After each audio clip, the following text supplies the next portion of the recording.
اسلام کے بنیادی ارکان میں کچھ لوگوں کو غلط فہمی ہوئی کہ اسلام کی بنیادی باتوں میں، اسلام کے بنیادی ارکان میں سے اخلاق کو نکال دیا گیا اور ادھر معاملات کی کوئی بات ہی نہیں ہوئی۔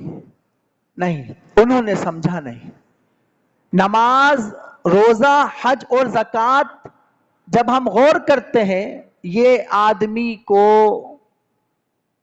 انسان ہی بناتے ہیں، اس کا تزکیہ نفس کرتے ہیں، اس کو پاکیزگی عطا کرتے ہیں۔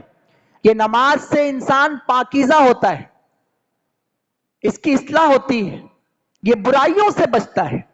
روزے سے انسان برائیوں سے بچتا ہے، زکوٰۃ سے انسان لوگوں کی خیرخواہی کرتا ہے، صدقات سے خیرخواہی کرتا ہے، حج سے برائیوں سے بچتا ہے۔